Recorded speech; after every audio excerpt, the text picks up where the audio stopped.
Welcome today, everybody, to our Getting Redundancy Right virtual boardroom that is being facilitated by HR Recruit and Nathan Andrews from O'Connor.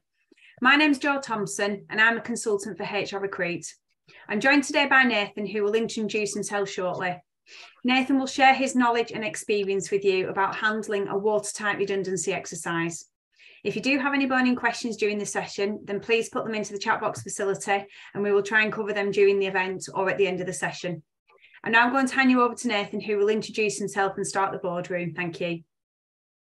Hi everyone, thanks Jo, first of all, and hello everyone. I know some of you have probably attended previous sessions that I've delivered before, so if you have, then it's nice to have you all online again, and I'm looking forward to talking to you about redundancy. So what I'm going to do is, Jo, could you give me access to share the screen? And I can bring up my slides. Right, bear with me. No, that's gone. Hang on a sec. Trying to do the. There we go. Right, hold on. Let me try that again. Can you all see this slide with my cursor moving? Yep, perfect. Okay. Grand. Okay, so for those of you who don't know me, my name's Nathan Andrews. I'm the managing director for a company called O'Connor. We're an employee relations consultancy. And we work with client organisations and support them with various ER matters that includes redundancies on occasion. Although we've not had many redundancy exercises this year, though I know people were predicting last year that might be the case. So far, we've not seen a big increase in redundancy programs, but that is some of the work that we do with our clients. So what I want to do today is to talk to you about getting redundancy right. Let me see, my slides are not moving. Why is that? Yes, there we go. So, hang on, that's gone. Is your slide moving, Jo? Can you shake your head? It is, yeah. I've got funny. I think it's my laptop that's playing up. Bear with me.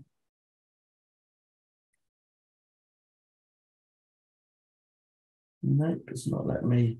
It's disappeared off my screen now, so I won't be in mode.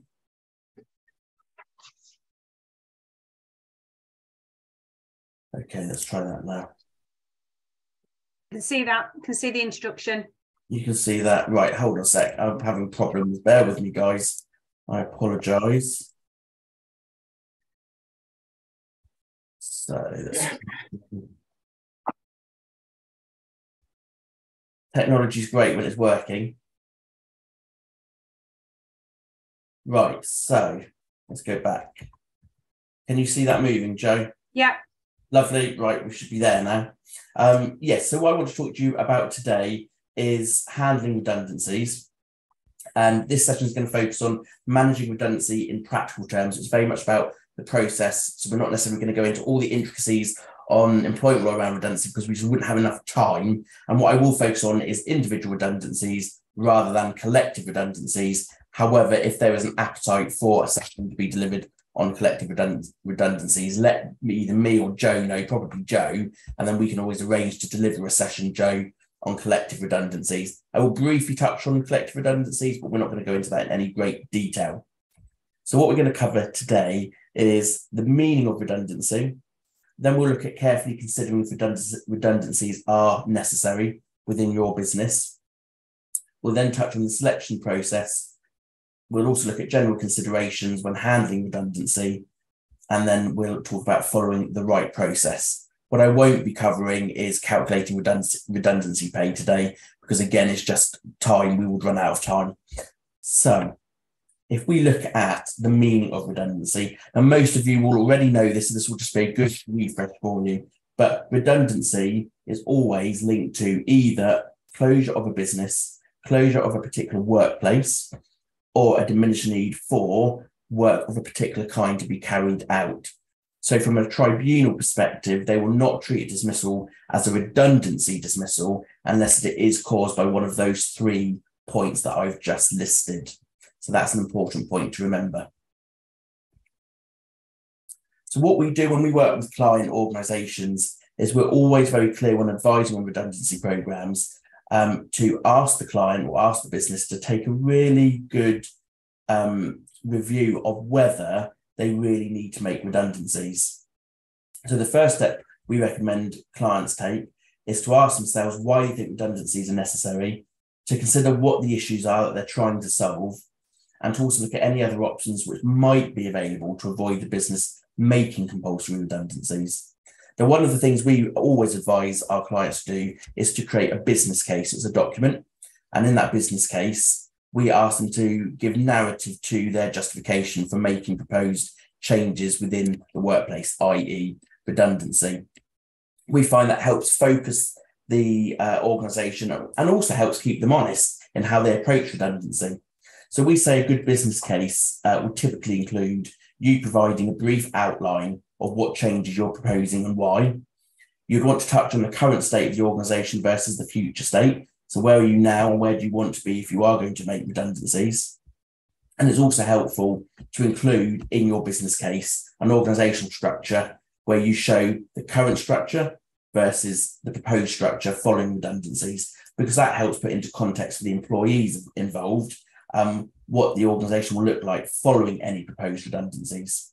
You should also set out really clearly in your business case why you think redundancies are necessary, along with providing a clear, we call it a clear and measurable narrative on what the organisation wants to achieve as a result of making compulsory redundancies. So this is really your justification, it's your opportunity of setting out on paper why you are proposing what it is you're proposing, so your staff and the staff involved will have a clear understanding of why.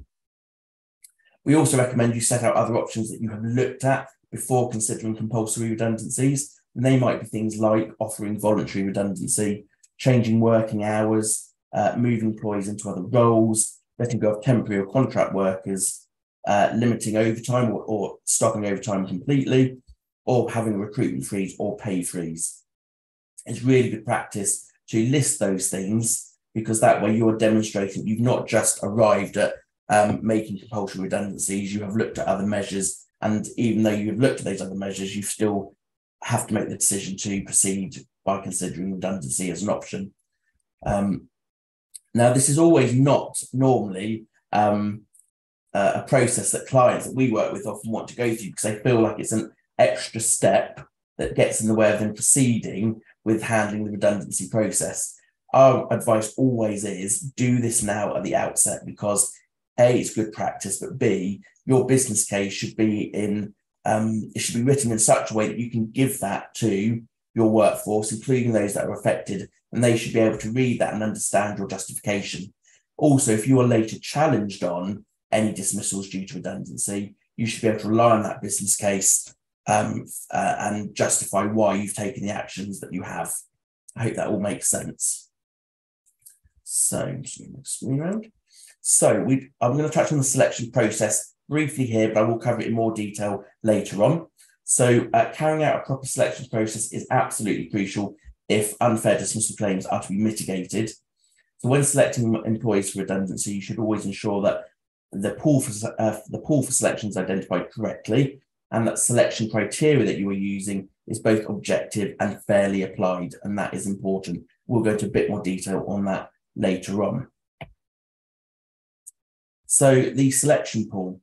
So we always recommend that you consider the pool of employees of which you're going to be selecting people potentially for redundancy, and that you are clear if the company is closing its business or a particular place of work, and that you set out your explanations again as to why you're taking that course of action. Now, obviously, if you are closing a particular place of work, the issue of having a selection pool is not usually a problem that you have to consider, because you're closing the work, place of work or the business in its entirety. So that's a much more straightforward situation to handle, rather than you're in a situation where you're reducing headcount or restructuring, where you then have to think about having a selection pool to choose from. You then need to think about your selection criteria. And this is often something our clients find more complicated when we work with them, because we have to get into the nitty-gritty of how are you going to build criteria that are fair and objective to help you select people for redundancy. Now, tribunals have made it clear that employers should seek to establish selection criteria that are not dependent on the subjective opinion of any one person. We always recommend that if you're going through the selection process and you're scoring employees, that's not done by one person, it should be done by two, because that ensures that the selection process is objective and you're not relying on one person's opinion of the individuals concerned. I hope that makes sense.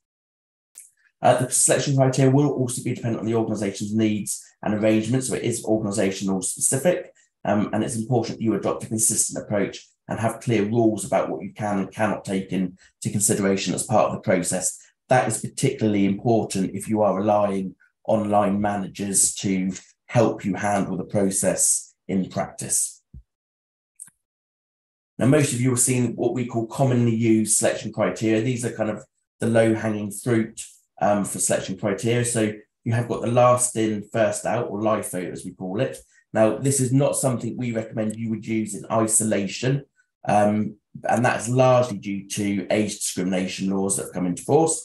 So we always say to our clients that they should absolutely be cautious about using length of service as a selection criteria, because there is the potential for discrimination claims to be made by younger employees who are more likely to have short service when compared with their old employees who've been employed for a longer period of time. Skills and knowledge is another selection criteria that can be really useful to use. It is reasonable for you to take employees' skills and knowledge into account when you're selecting people for redundancy. However, we always say that you should ensure that any skills are assessed objectively and that you avoid any difficult to measure tests. And we talk about aptitude, commitment, engagement, etc. Those sorts of criteria are, objective and difficult to measure. So therefore, we recommend you don't use that in practice when you're handling a redundancy situation. Attendance is another criteria that you can use. So what we always say is attendance records should be considered over a specific period of time. You should be clear with those involved what that period of time is.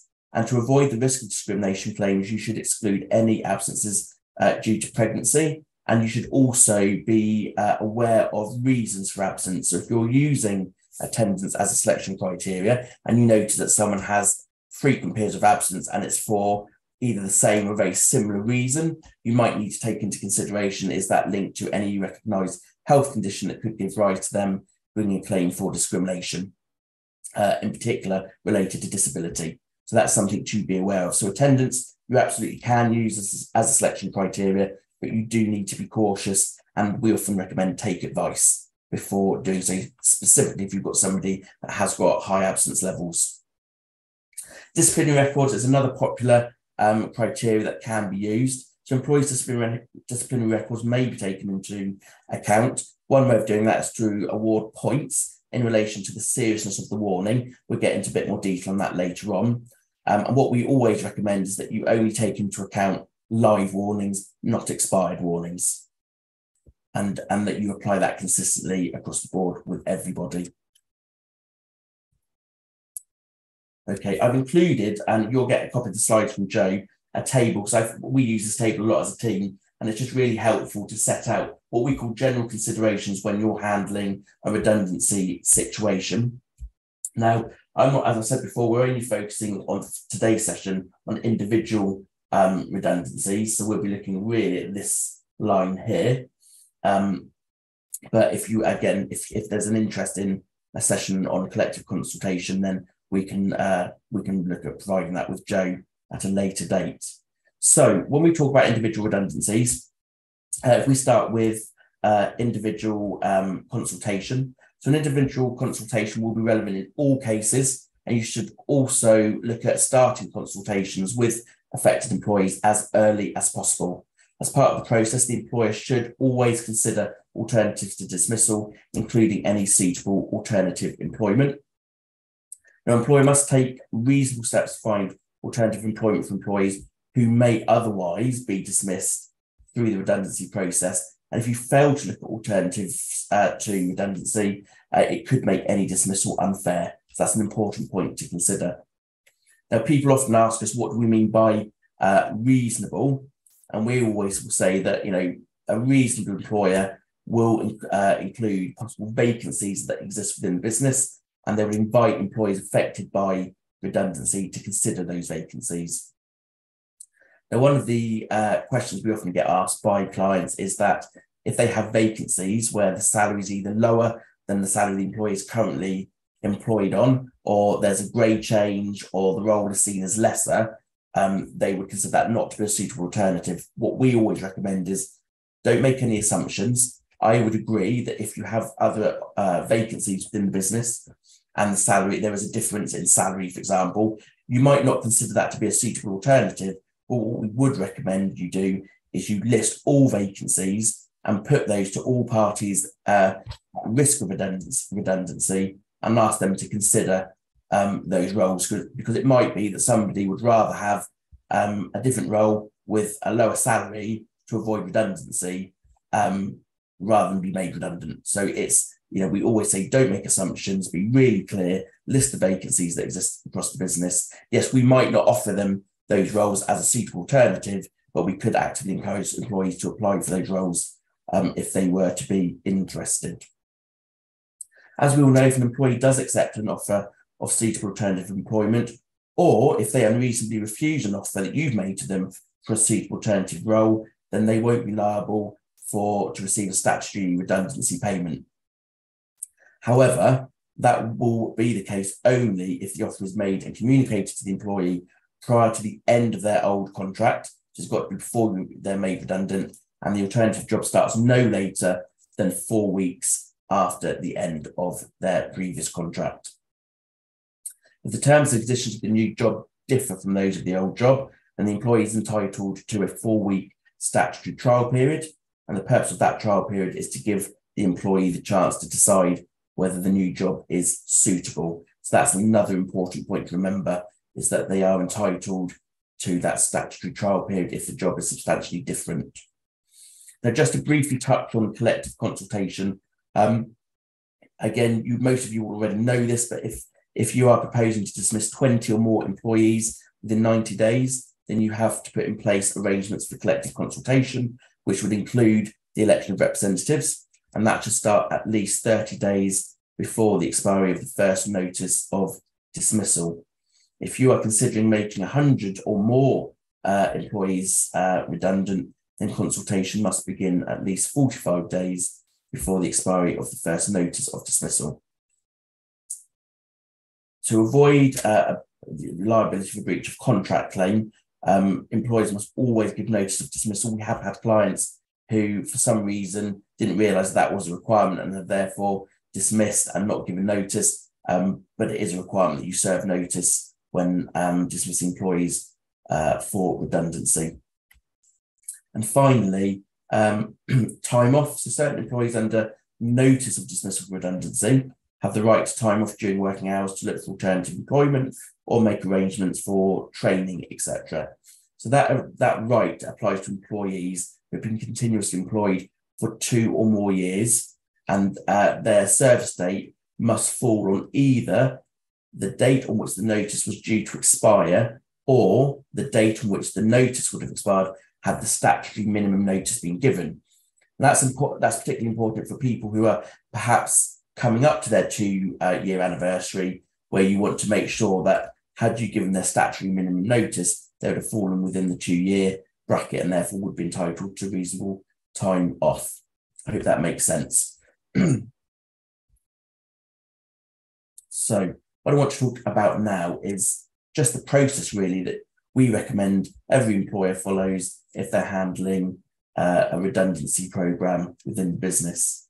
So if you've decided redundancies are necessary, we always advise that you check if you have a redundancy policy in place, and you should also check the contractual status of that policy. So if, for example, you do have a policy in place and it's contractual, you would absolutely need to follow that policy.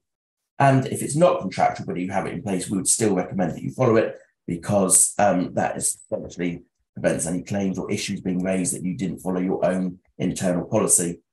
Another key point to consider is whether you've got any collective agreements in place with the trade union, which governs how you handle redundancy procedures. Now, this is unlikely unless you are working in a unionised environment, but it's always worth checking, as we do with our clients.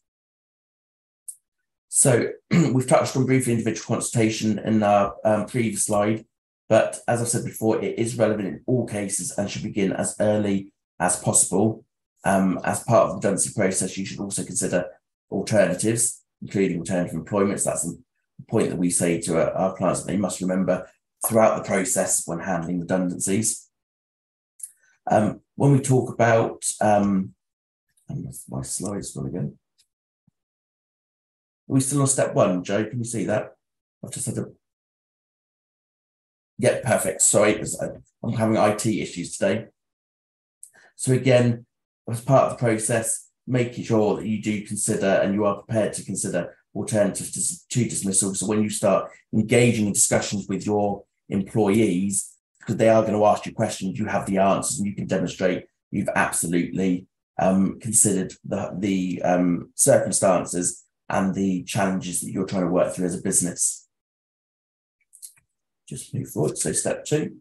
So this is often a step that certainly clients we've worked with in the past have missed, and that's making a redundancy plan. And that plan should be aligned with your business case. We always recommend that your redundancy plan is included in the business case document, and then you have one document which you can refer to, and your line managers can refer to if they're handling a redundancy situation. So we always say that you should make a redundancy plan that you'll share with staff and put into action. It'll help keep you consistent and ensure that you follow a fair process and avoid the risk of any legal claims being made against you. If you are working in a unionised environment, what we recommend is that you work with any trade union or employee representatives for making that plan and getting their input. Because if people are involved, it makes the process easier to manage. What we suggest you include in a redundancy plan is all the options you've considered before deciding on redundancies. Again, that's why it should be aligned with your business case. You should set out the number of redundancies you're considering and be really specific on that point, especially if you're in a situation where you're having to formulate at-risk pools and that people are going into those pools and are potentially at risk of redundancy. They're going to want to know how many redundancies are you looking at making. It should also keep your staff members informed and supported throughout the process, and that includes your line managers and the line managers responsible for helping you manage the programme as you work through it. You should consult all employees affected, including those who are off work, so people on maternity or sick leave, for example, and your redundancy plan should show that and should capture that so people don't get missed. We have seen that in practice before where people, for example, on maternity leave have been missed and they haven't been consulted with, for example. So this is a really good way of making sure that you have a checklist that you can follow.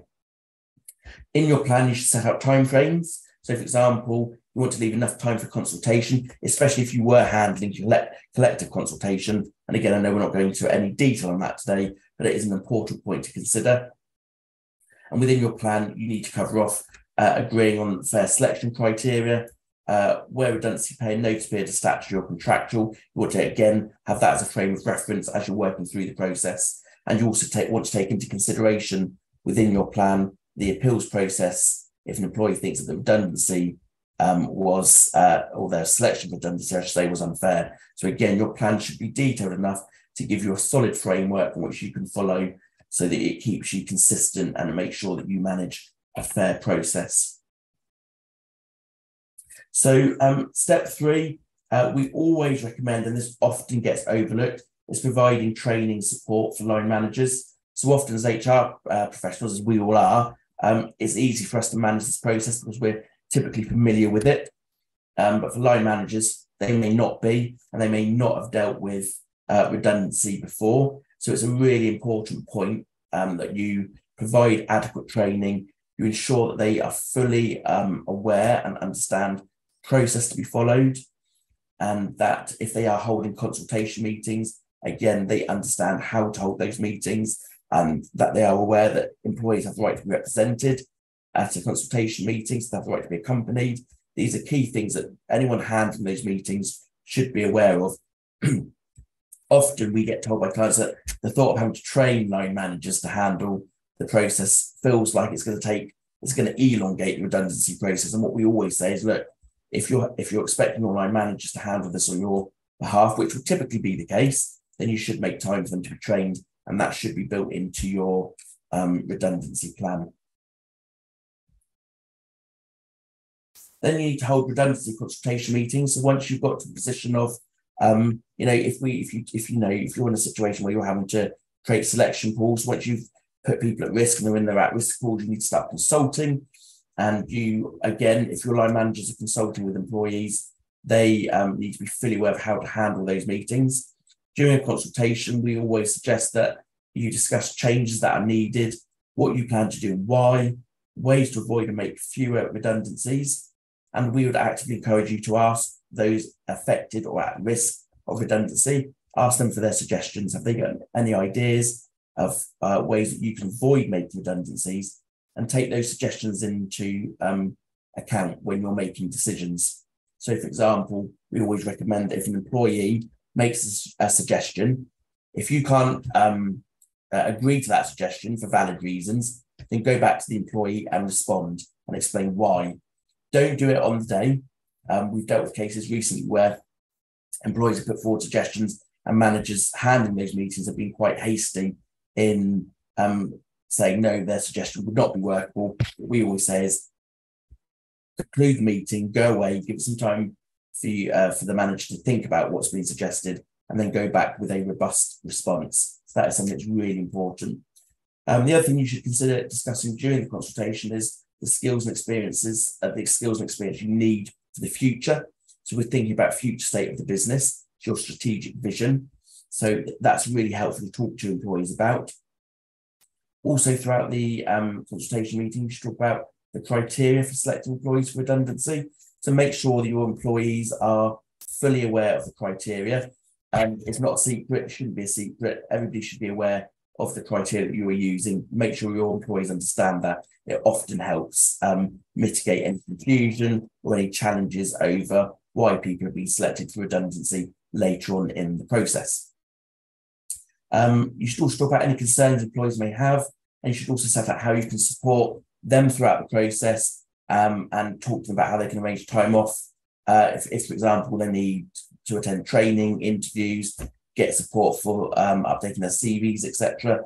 We always recommend including an outplacement support program as part of the process as standard, because that's a really useful and meaningful way of you providing support to your employees that are affected. And there are a number of providers. We have 2 or 3 people we know who specifically provide outplacement support, and we will use those when working with clients on a redundancy program, because it's actually a really meaningful way of working with your existing employees as you work through the process. So then we get to step 5, which is after you've gone through the consultation process, we're then going to arrive at needing to make selections for redundancy. So you're going to need to select your employees in a fair way. So those you choose to select for redundancy, it needs to be done in a fair way that you can objectively justify. If you're making a whole team or a specific group of employees redundant, you will need to have a clear set of criteria that you can explain and that you understand. And I want you to go back to, if you have line managers who are handling the process, they absolutely must be able to explain the criteria that's being used and understand it themselves, because obviously if they don't, what it doesn't do is instill confidence in the employees they're consulting with. So I hope that again makes sense. Where if we talk about selection pools, so selection pools help make sure that employees are selected fairly, and it gives again your line managers a framework to follow. Where a number of different roles are at risk of redundancy, you may need to have more than one selection pool, and that's often something that gets overlooked by clients. So we always say you may need to have more than one selection pool. That might make the process feel a bit more complicated, but often it is essential if you have got different roles at risk of redundancy. So what we'll say is you should include in each pool all the roles that are the same or similar. So roles that are doing similar types of work. You should also include roles that have similar skills. So for example, we always use a marketing department. So if you have marketing roles that are all in the selection pool, you might want to consider including roles from the communications team, because typically marketing and communications have a similar skill set. So that might be where you want to then include those roles in your selection pool. When setting up a selection pool, we always say that you should check and follow any agreements you have with a recognised trade union. Again, that's repetitive, but we emphasise that because you don't want to overlook that. And again, make sure if you have got an existing redundancy policy that you follow that. If we move on to selection criteria. Now, again, we've covered this briefly, but I want to go into a bit more detail. Criteria that you use should be objective and measurable. And that's really important. And that means it should be fair and it should be based on facts that can be measured and not affected by personal opinions. And that's really important if you want to mitigate being challenged by your employees over the fairness of their selection for redundancy. So agreed selection criteria is useful because it can be applied to everyone. Although you might want to consider using different scoring if you've got different groups of employees. So for example, if you have an engineering team, you might want to have a different scoring system from the sales team, for example, because it's clearly a differentiator between the roles. Your selection criteria should be, again, easily explained to everybody. It shouldn't be complicated. And sometimes there can be a tendency in these processes for managers to make it complicated when it doesn't need to be. So the simpler, the better. And it needs to be delivered in a way that's easily understood by all parties concerned. Your selection criteria should give you a clear and structured system for managing any selection issues as you work through the redundancy process, and it should be able to withstand any claims made to the employment tribunal. So you should be able to use your selection criteria to defend any claims that your selection was unfair. So essentially, when you're creating that selection criteria, put some thought and effort into it, take some time, because later on you may need to rely on that should you be challenged. That being said, if you follow the fair processes we've set out here, this should hopefully mitigate any kind of possible challenges, but it is important that you have all this documented and easily available should you need it. So I'm just going to briefly touch on, again, in more detail, but examples of selection criteria. So we've talked about this before, but you can look at things like standard work or performance, skills, qualifications, or experience. Attendance records, again, taking into consideration that you don't include absences that could be related to disability, pregnancy, or maternity. And there's obviously the disciplinary record. Now, we often get asked about scoring criteria and points. Now, there isn't one defined process for handling this, but typically, if you were going to look at things like scoring work performance, we would suggest that you have a scoring process that measures outstanding work performance, exceeds objectives, meets all objectives, meets some objectives, fails to meet objectives. So that gives you a framework to score work performance fairly and consistently, and then you can align specific scores that you would allocate to each mark, and then ultimately what you would do at the end is you would include that in your overall scoring process. Skills and competency, again, you might have something such as fully competent, multi-skilled, fully competent in current role, competent in most aspects of their current role, some competence in the role, cannot function without close support or supervision. So again, that's typically what we would see when clients are using a scoring criteria that has a points-based system. A disciplinary record, you might have, again, five kind of sets of marking criteria that would include no record of disciplinary action, and that would attract a high score. So if you were doing scores of 1 to 5, you would give that, say, 5. Record of informal disciplinary action might attract a score of 4, a verbal warning, a point score 3, a written warning 2, and a final written warning 1, for example. And again, as long as you apply that consistently and fairly across the board with everybody, that will ensure that you're able to defend the choices and decisions that you've made. And finally, what I will touch on briefly is just the need to be aware of avoiding any decisions that could give rise to a claim for discrimination. So as we all know, we shouldn't be making decisions around age, disability, gender reassignment, marriage, and civil partnership, pregnancy, maternity, race, religion or belief, sex, sexual orientation, and so on. They all form protected characteristics. The other things we need to guard against is that we don't make decisions based on an employee being a trade union rep or being part-time or working on a fixed-term contract, or that they've raised any concerns under whistleblowing, for example. So these are other things that you should just be aware of as you're working through the redundancy process and when you're selecting people for redundancy. And that is, I'm pleased that I made it to the end of the program. My voice was giving way because I've again come down with a cold, but that is the end of our whistle-stop tour of redundancy. It is a whistle-stop tour. There's so much that we could cover that there just isn't enough time in today's session, but I'm happy to answer any questions that you may have. There's quite a few, Nathan, in the chat box. Yeah. Do you want me to go through them? So Aurora's asked, after the 4 weeks trial period in an alternative role, if the employee finds that the role is not suitable, can they still be eligible for redundancy payment?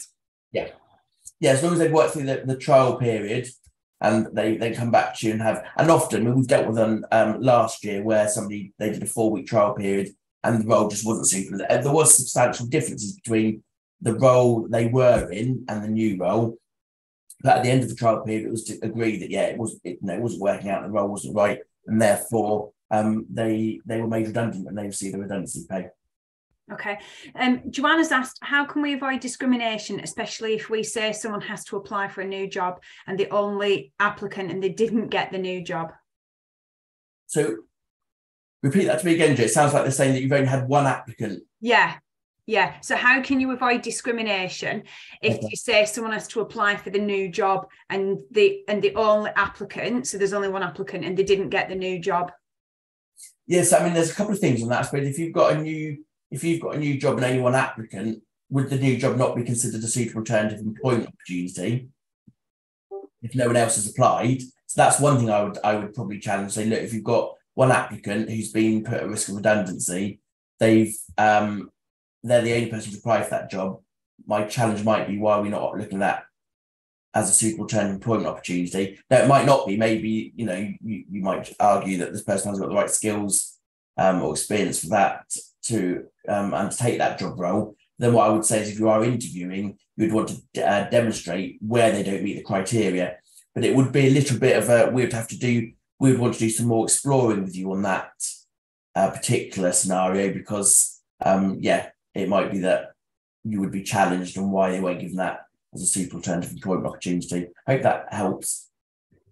Nikki's put, if you're dealing with a consultation where funding is still being sought out for the business, which will determine the need for roles to be made redundant or not, how long can you wait before making a decision?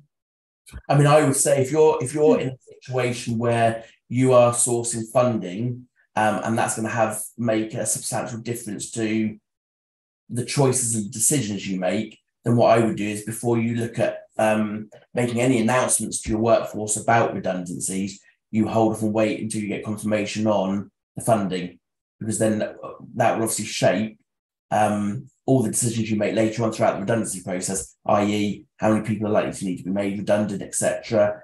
So I would say you wouldn't make any kind of announcement until you're clear on the funding you've got and therefore what you need to do next, if that makes sense. Okay.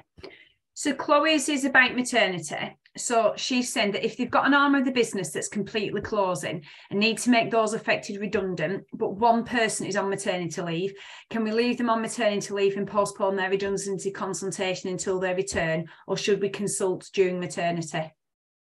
No, there's no reason why you shouldn't consult with them during maternity. But I mean, what I would say is if the whole business is closing and therefore everybody's going to be made redundant, then you wouldn't want to obviously hold off on consulting with that individual. So I would say, absolutely contact them as soon as you're making announcements that redundancies are likely to take place.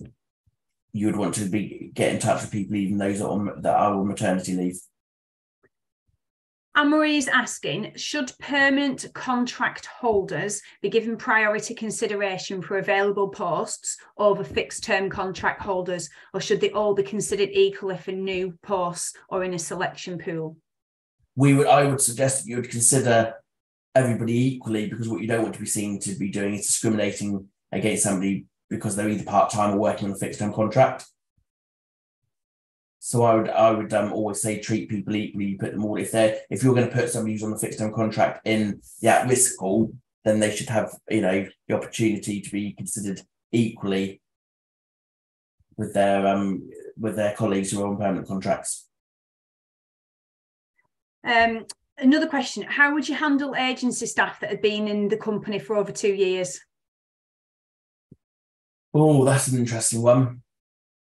What's part of the redundancy process? I would go back and take advice on that, even for myself.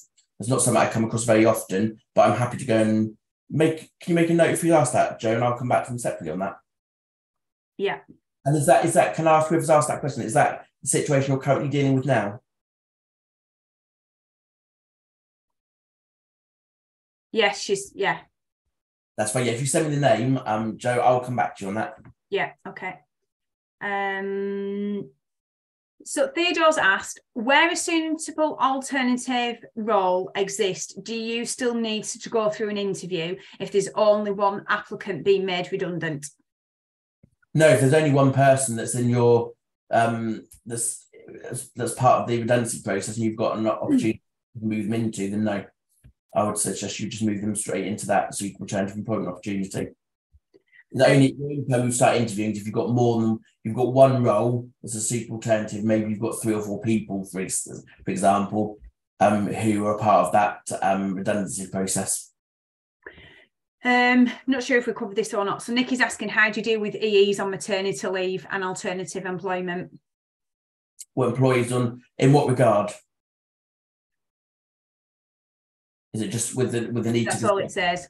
Okay, I mean, what I would say is if you've got employees on maternity leave and then you are making announcements concerning redundancies, and what you would do is absolutely consult with them. So you would need to contact them and provide them the same information you're providing everybody else.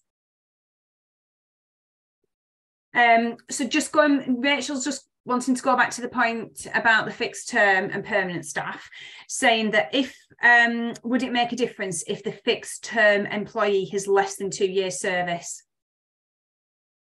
No, because again, what I would always say is that we shouldn't be seen to be discriminating or treating someone differently just because they're working on a fixed term contract. If they've been, I mean, if you've selected them or put them in your pool, then I would suggest that we treat people equally and not less favourably. So that would be my view, but I'm happy to be challenged on it. Okay. So this is just going back to the other question that Nikki had asked about maternity leave and alternative employment. Do you have to offer alternative employment whatever the roles? Well, you'd only offer you're obligated to look at alternatives to making compulsory redundancies. So every employer has an obligation to consider alternatives to making employees redundant. So what I would say though is that there will be lots of circumstances where you have no suitable alternative employment opportunities, and if there are none, then that's not something you can consider. What you need to be able to do though is to demonstrate that you have done that. So, for example, what you would want to demonstrate is that you've looked at existing vacancies across the business and you've looked at any other opportunities that might be considered an alternative. And if you found that on doing that there are none, then you can record that and then you rely on that later on. Chloe's asked, can outsourcing be used as a reason or an excuse to make someone redundant? Yeah, last year we worked with an organisation where they were outsourcing their marketing. The only thing I would say in that regard, and I won't get into that today, is that that might TUPE might play a part in if you're outsourcing to a company and you're making your employees redundant. So that's something to consider. But again, if you're in that scenario where you are outsourcing and you're therefore going to have redundancies as a result, just always take advice. And then you could use us or a firm of lawyers, whoever. But what they would then do is look at all the particulars of that situation with you. But yes, you can essentially, yeah, if you're outsourcing, say we did that last year, we company outsourced all their marketing because actually it was more cost effective for them to do that. So Maina's asked, saying that she's finding it difficult to identify the pool of candidates at risk. There's 5 members of staff, reduced to 3. Each of the 3 roles is a finance role, but each deals with specific projects. One of the roles would stay as it is. The other 2 would be slightly different from the current setup. Would that one person be at risk if the scope doesn't change? I would need to be able to answer that. I would need to look at it in detail. It'd be hard for me to answer that, and I wouldn't want to give you the wrong advice. Melissa's saying, could you terminate the fixed term contracts given these individuals given the individual appropriate notice so there is less competition for roles in the pool? Well, I need to ponder on that. That one I'll come back to you on. I'll ponder on that one. So essentially what you're saying is if you've got fixed term contracts, you would look to terminate them first to reduce the need to make compulsory redundancies. Yeah. Can you make a note of the name and I'll come back to you? Yeah, I've done that. Joanne's asking, if the role elsewhere in the organisation and there's only one person, would you interview for that role would you interview for that role or still just give as an unsuitable alternative? So I start that again, Jo. I missed you there, but you broke up slightly. Sorry. If there's a role elsewhere in the organisation and there's only one person, would you interview for that role or still just give as a suitable alternative? If the role's a suitable alternative, so it's of a similar level with similar skills and tasks, and you would say, yeah, that's a suitable alternative, and there's only one, I'd move them into it because there's no. It's not like you've got a pool of people you're working with. You've only got a pool of one. That being said, if the role is substantially different, what I would say is that you would have to consider, a trial period, for example, as we said earlier. If the role is substantially different, we'd say to them, look, go and trial the role because wouldn't necessarily consider it to be a suitable alternative, and then you make a decision at the end of 4 weeks. But if the role is, that it's within their skill set, it's a similar, might be similar salary, similar grade, etc., and that you're happy as a suitable alternative, then yeah, I wouldn't interview them for it. That would seem a pointless exercise. Hold on a minute. Is there something else coming in?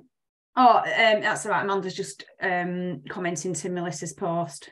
Yeah. Okay. There isn't anything else at the minute. Has anyone got any other questions or comments that they want to add onto the chat box before? The one with the fixed term, I was going to say the one with the fixed term is an interesting one because what we always say is you don't want to be seen to discriminate against anyone because they're either, a part-time worker or working on a fixed term contract. But I can see what you're saying, which is, yeah, it's a bit like if you had, agency staff who have been there for, say, 12 weeks, and you say, well, actually, we're facing redundancy, you would look at, contact the agency and say, look, we're going to say goodbye to our agency staff because that's going to help us reduce costs and therefore avoid or reduce the number of compulsory redundancies. Fixed term contracts are slightly different in that we're not allowed to discriminate on that basis. I'm just seeing something pop up. So I can't see all the comments. Yeah, so Rachel's put, however, if your fixed term contract was to provide maternity cover and the employee for whom you were covering is returning to work, then your employer will be able to rely on some other substantial reason as a fair reason for dismissal. That's true, Rachel. I've lost where we're in the comments. There's lots of good comments there. Rachel's doing maternity. Yeah, no, I agree with that. Okay, there isn't anything else now on the chat box, Nathan. Okay, fine. I appreciate I've not gone into masses of detail on all the intricacies because it was just about the process. If you've got any questions, feel free to let Jo know, and I'm happy to answer. And I know I've got those couple of things I want to go and just sense check before I give a definitive answer. And for anyone that's asked questions where I've not been able to answer, it's purely because typically in relation to like the finance, for example, it's helpful for me to see the specifics before I'm able to give any kind of response. But again, I'm happy to answer any questions if anyone's got them. And you just let Jo know, and Jo, you can drop me an email. That works. No worries. Okay. Yeah. So I'll close the session. So thanks very much to everybody that's participated. I hope you found it really useful. I think there's been some really good questions there and some good comments. I will send out some correspondence to the people who've signed up for the event, and I will put a post on LinkedIn. So if you want a copy of the slides or the recording, then please put a comment. Our next event is on Tuesday, the 21st of February at 12:30, and it's called Aim High, a live coaching experience for leaders who want to transform their leadership and their results. And that's being facilitated by Pennywood. So like I said, I will send out some correspondence, and I'd just like to say thank you very much, Nathan, for your time in putting the event together, and thanks very much to everybody for signing in. Thank you. Bye-bye.